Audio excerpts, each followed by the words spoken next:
Yeah, so my name is Joanny Tawabire. I'm the team lead at Girls for Climate Action, but also lead on strategy.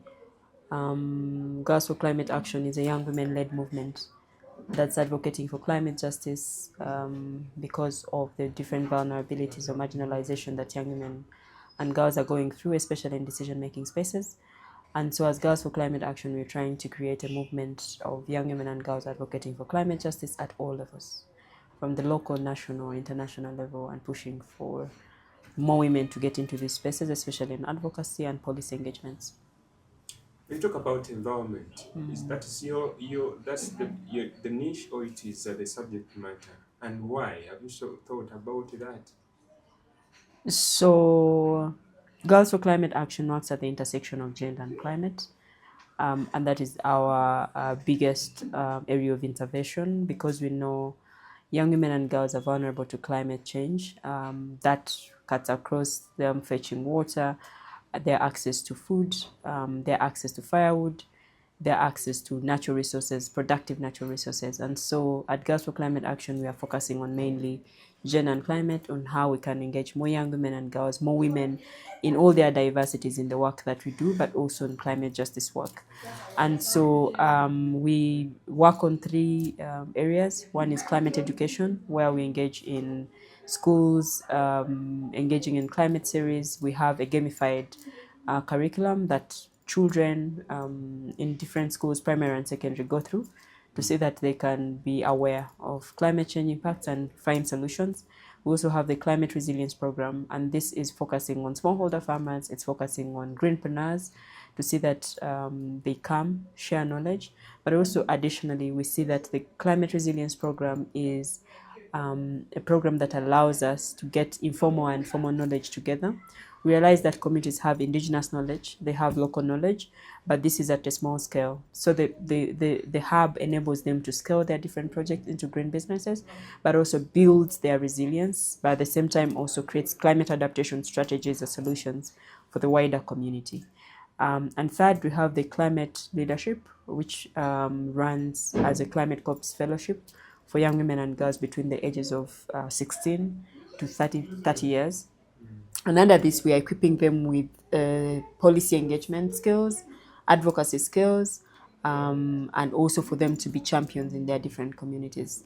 The program is 6 months, and by the end of the 6 months, they are in position to launch their community projects, they're in positions to influence policy, they're in position to attend district meetings, they are in position to attend high-level meetings, and also be able to launch advocacy campaigns at any levels that they are at community, at national and international level. How much have you impacted when you talk about numerical numbers? Yeah. How big is the project? Like, I mean, the people, the girls you're working with, and are they full time or you're working with community? So under this particular project, so Girls for Climate Action has been existing since 2016 as an informal group, but we got registered in 2021 as a formal group. And so at the moment, all these programs are having their different numbers. At the moment, especially for the climate resilience program, we've worked with over 100 women as greenpreneurs. And additionally, we've worked with 1,300 smallholder farmers in Ginger only, and also other women in different areas like Manafa, Kasese, Bududa as well, and Buyende. So we are working with these women in these different places and smallholder farmers to teach them about new practices, especially in agroecology, agroforestry, and also new nature-based solutions.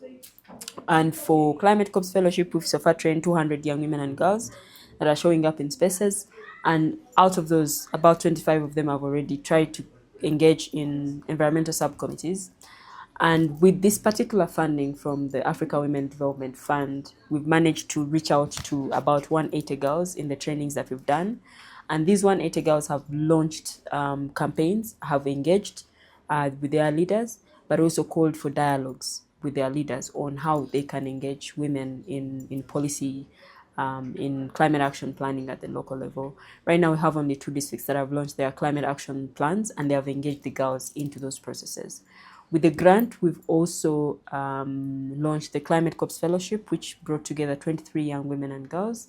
These also have launched about 23 projects because each fellow launches a project after every fellowship.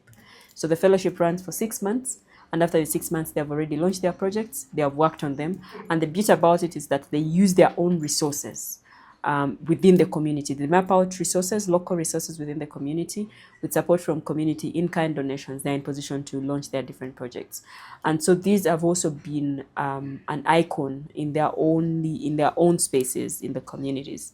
And this also adds on to our organizing as a movement because they have now become organizers. They are organizing for climate justice, and they have also created climate action groups within the communities where they come, think about challenges, and fix them at the community level.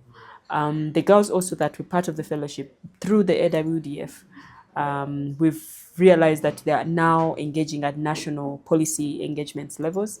One is we've had a roundtable conversation with negotiators that negotiate at the conferences of parties every year, and they have positioned our Ecofeminist Manifesto, a position document that was co-created by over 500 young women and girls, and this brought into their voices their demands for COP 30, but also beyond, because we want to track progress in the next 4 years. So for every year, they have tried to put up what they actually want. One is gender inclusive budget, gender responsive budgeting.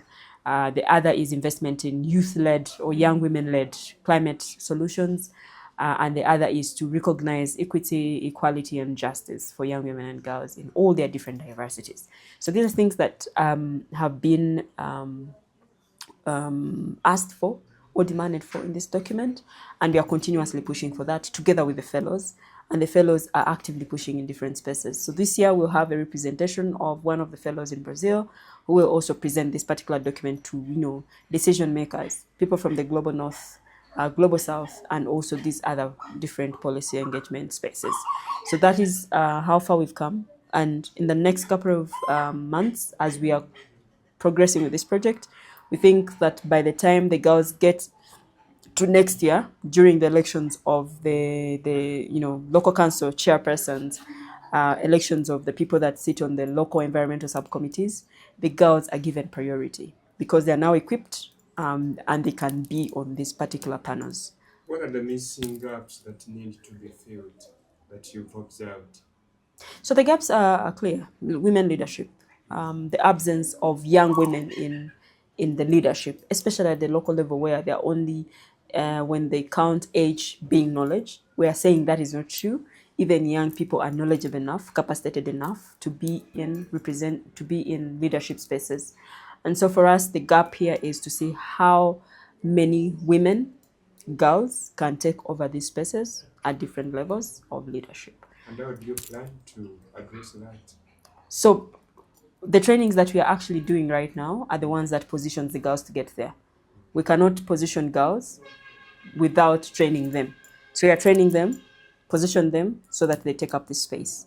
So as they're doing that, we also have the advocacy toolkit, a resource that girls can use to get into these spaces with data, so that as they are doing their advocacy work, it's informed by the gaps that have been identified in our policy documents.